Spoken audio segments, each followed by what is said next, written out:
आज मी तुम्हाला दाखवत आहे ऑथेंटिक अशी फ्रेंच टोस्टची रेसिपी। यासाठी सगळे लागणारे जिन्नस आपल्या घरच्या घरी अवेलेबल असतात। करायला फक्त थोडंसं टेक्निक लागतं। व्हिडिओ शेवटपर्यंत नक्की बघा, मी तुम्हाला प्रॉपरली एक्सप्लेन करून सांगेन की कसं करायचं। त्यासाठी मी 2 फ्रेश अंडी घेतलेली आहेत, त्यामध्ये 1/4 कप दूध घालत आहे मी।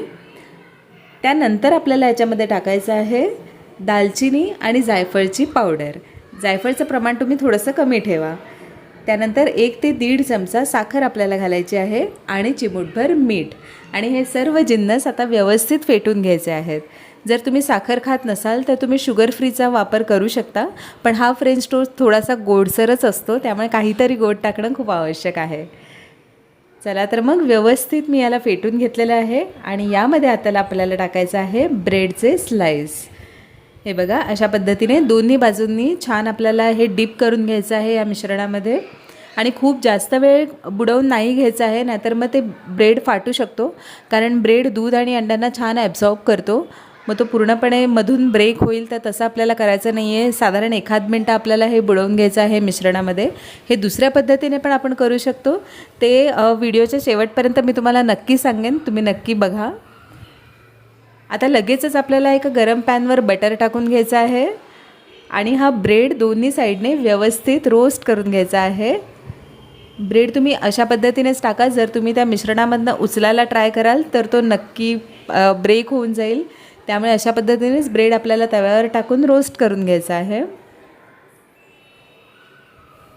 जोपर्यंत खालची साईड प्रॉपरली गोल्डन ब्राऊन होत नाही तोपर्यंत त्याला उलटवायची घाई करायची नाही आहे, नाहीतर तो ब्रेक होईल। हे बघा, हा खूपच सॉफ्ट झालेला असतो, कारण तो सॉगी झालेला असतो दूध आणि अंड्याच्या मिश्रणामध्ये।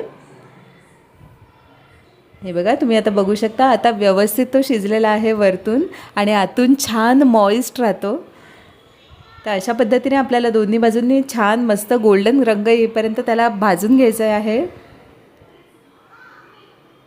हा रेडी आहे। आता दुसरी पद्धत मी तुम्हाला दाखवते। तर त्यासाठी काय करायचं ना, तव्यावर अगेन थोडंसं बटर टाकून घ्यायचं आहे, आणि यावेळी आपण 2 ब्रेडचे स्लाइसेस घ्यायचे आहेत।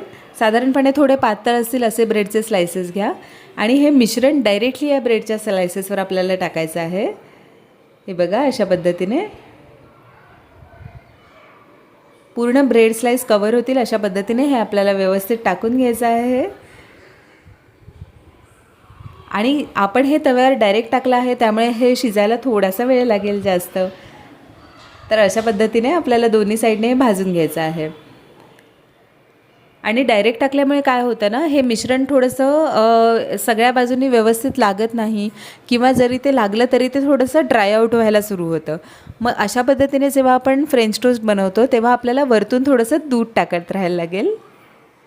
हे बघा, अशा पद्धतीने मी थोडं दूध टाकून ब्रेडला अजून थोडंसं सॉगी करून घेत आहे, मॉइस्ट करून घेत आहे। त्यामुळे त्याचं टेक्स्चर सेम राहील आणि टेस्टही सेमच येईल। हे बघा, अशा पद्धतीने फक्त हे बनवायला थोडंसं सोपं आहे। सगळ्यात पहिले जे टेक्निक आपण यूज केलं होतं त्याच्यावर ब्रेड तव्यावर टाकणं ही खूप मोठी टेक्निक आहे, पण ह्याच्यामध्ये तुम्ही सोप्या पद्धतीने करू शकता, पण वरतून तुम्हाला दूध टाकत राहायला लागेल। पण या दोन्ही रेसिपी प्रॉपर फ्रेंच टोस्टच्या रेसिपी आहेत, तुम्ही नक्की ट्राय करून बघा घरी, आणि मला कमेंटमध्ये सांगा तुम्हाला अजून कोणती रेसिपी माहीत असेल, किंवा अजून ह्याच्यामध्ये काही आपण इनोव्हेशन करू शकतो का, आणि तुम्ही घरी ट्राय केल्यावर ही कशी झाली होती मला नक्की सांगा। आणि ह्याच्यामध्ये कोणत्याही प्रकारचे स्पायसेस किंवा ॲडिशनल काही फ्लेवर्स नसल्यामुळे मुलांना ही रेसिपी खूप आवडते।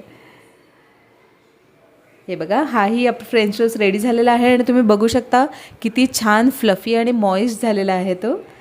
आणि वरतून आपल्याला ड्रिझल करायचं आहे मधाने याला एक वेगळी छान चव येते, आणि ते दिसायलाही खूप अट्रॅक्टिव्ह दिसतं। मुलं एकदम आवडीने खातात। नक्की ट्राय करून बघा।